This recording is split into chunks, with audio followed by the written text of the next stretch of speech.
Well, let's look at some of those stimuli policies, because when you list them out, and you've got a slide, beautiful slide that really shows that quite nicely, so we'll put it up there. You can start with Labor's 5% deposit scheme for everybody for first-time buyers, right? We've got messing around with student debts. We've got the shared equity scheme. We've got longer-term mortgages. Spot the stimulus.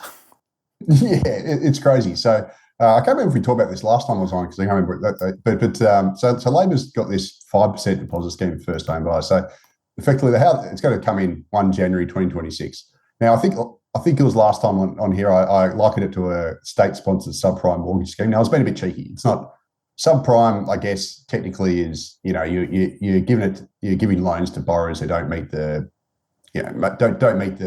requirements for responsible lending. But it is kind of like that. Like, instead we're going to be giving mortgages to people who don't have a big enough deposit to meet traditional loans. So the way this will work is Labor's basically said every first home buyer, so this is for buying a new home, an established home, the price caps are really high, so it's going to capture just about all first home buyers. They've said that the taxpayer is going to guarantee 15% of a first home buyer mortgage.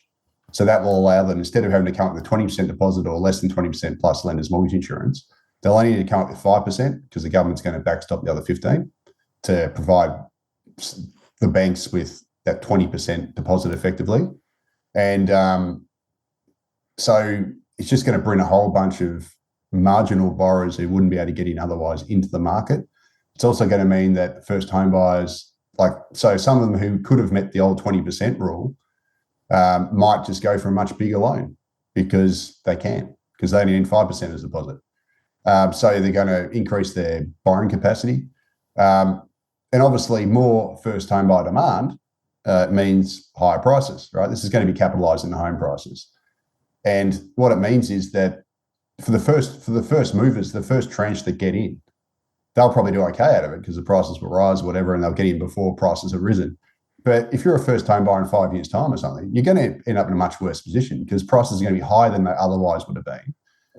And you'll have to use this 5% deposit scheme to get in, and all you end up doing is paying higher prices, having carried more debt than you otherwise would have because you paid those higher prices and you only have a 5% deposit, not a 20% deposit. So you got a much bigger mortgage, and you're going to be on the hook. And your effectively affordability's gotten worse. We're going to have, at the end of this whole farce, we're going to have a more expensive housing market with Australians carrying more debt than they otherwise would, which is just completely counterproductive. And this is what happens every time we have bigger mortgages. You can see in the bottom right side chart from Alex Joyner, average loan size and median dwelling prices always chase each other up, right? It's chicken and egg debate, which one comes first. Does the bigger mortgage, people taking out bigger mortgages pushes up prices, higher prices requires people to take out bigger mortgages, but whatever. That's going to be the end result. On top of this, the Albanese government announced that they're going to exclude student debts from loan serviceability calculations. So if you've got a HECS debt, the banks won't have to look at that anymore, and that's going to increase borrowing capacity. And the graphic in the bottom left-hand corner comes from Compare the Market, and that shows the borrowing power boost from this policy. So if you're on $100,000, and you've got student debt, and the lenders don't have to look at that student debt, you'll be able to borrow $56,000 more. So again, more borrowing capacity, more fuel on the housing bonfire, higher prices. The government also expanded their shared equity scheme by, I can't remember the exact number of places, but that's just more buyer demand. And then on top of these policies from the government, we've also seen we've seen a couple lenders also implement new stimulatory mortgage products. So we've seen the loan terms in Australia used to be 15 years back in the 70s. They then went to 20 and then 25, 30 is now the norm. Now lenders are starting to offer 40-year mortgage terms. And what that does is it basically reduces your monthly repayment because you're amortizing over a longer time period, which means you can borrow more, but it means you're also paying back your mortgage for a lot longer. If you're like me and you pay as much as you can, you'll pay it off quicker. But if you just stick to your scheduled repayments, you'll be paying your mortgage for a lot longer and you end up paying a lot more than you would have otherwise. And then AMP also last month introduced a 10-year interest-only terms without reassessment for investors, for first home buyers, for people buying established homes, basically for everyone. Now, again, if you can borrow for 10 years interest-free without having to do another assessment during that period, that's just going to bring in more borrowers again. So basically, this is just mortgage fuel on the housing bonfire. And the last thing the Australian housing market needs, the last thing the economy needs is bigger mortgage debts, more expensive housing. I mean, I wish I'd included in this chart pack, but the value of Australia's dwelling stock's now about $11.3 trillion. The average price of housing of all dwellings in Australia, so we're talking regional areas, the back arse of Buggery and Sydney combined, houses, units, bedsit apartments, etc. The average value now is $1 million for all homes across Australia. So if you divide the number of homes, 11.3 million by 11.3 trillion, you get 100,000 average. Do we need that to go higher? It's already expensive, ridiculously expensive. But these sorts of policies are just going to push that up. So in 5 years or, a couple of years, is it going to be 13 trillion? Is it going to be 14 trillion? I don't know. But ultimately, these policies are red rag to a bull for a housing market. This is going to mean more mortgage debt and more expensive house prices, and they're ultimately self-defeating from an affordability perspective. They're also self-defeating for the economy, because we're going to have the more capital, more credit going into housing rather than just productive stuff, which is what we should be doing.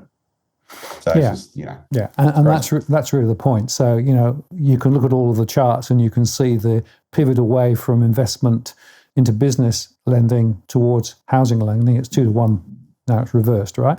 And you can also see that if you look at the distribution of that debt, the housing debt, it's quite interesting, because not everybody's equally leveraged up. And in fact, we have quite a few older households, the baby boomers and generation around there, who are sitting on quite large price tickets without actually any mortgage. So it's not, I always get frustrated when they divide one number, the whole of the population, by the other number, the whole of the debt, and say, see, yep. No, that's not the way to look at it. You've got to look at those who are actually, leveraged up versus not. And there is an interesting question. In fact, the question came to mind here when Dylan asked, what about the fact that we've got boomers who probably are playing into this? Now, that's true. There are quite a few baby boomers and, the older generations who are sitting on very large properties with significant value attached. Is it real value or theoretical value? I'm not sure. But there is value attached. And it's interesting, I think the Productivity Commission identified something like 6 trillion of intergenerational wealth that's going to shift over the next decade or so, or maybe a bit longer. Now, that's going to have an interesting impact as well, because, of course, what it means is that there will be some people who will be able to benefit from that intergenerational wealth shift and will be able to play this game. But if you're actually in part of the market where you don't have the same access to family mother, either by the bank of mum and dad or, through people falling off the perch and those things, then you are more and more excluded. And so you have this greater problem between the haves and the have-nots, the cans and the can'ts. And what you're doing is creating, I think, a social division, which is really quite serious.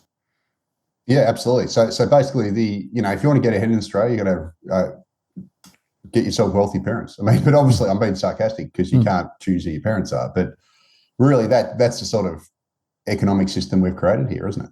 So it's an intergenerational wealth transfer system. And, we used to be a egalitarian country whereby you could, housing was affordable. You could basically, grow up. You don't have to go to uni. You just grow up, get a job, buy a house, get married, have kids, whatever. Like that was, and it was pretty much available to anybody. There's always, obviously there's always some people that are poor and some people that aren't. But now that's just that basic sort of generational bargain's been broken. And it's not enough now just to, go to school, study, whatever, get a job, and then expect to be able to afford a house at some point and raise a family, etc. That's almost becoming a luxury. So, it's sad. It's a sad state of affairs. And I've said before, I've got a 17-year-old and a 14-year-old about to turn 15. And, I worry about them, but, lucky for them, they'll get the bank of mum and dad from me. So, I'm been squirreling away money for years because I'm a tightwad, and thinking about what it's going to be like for them in the future. So, but a lot of people aren't in that position, and it's unfortunate. Say hi to Aaron, who of course says, well, the answer is Bitcoin.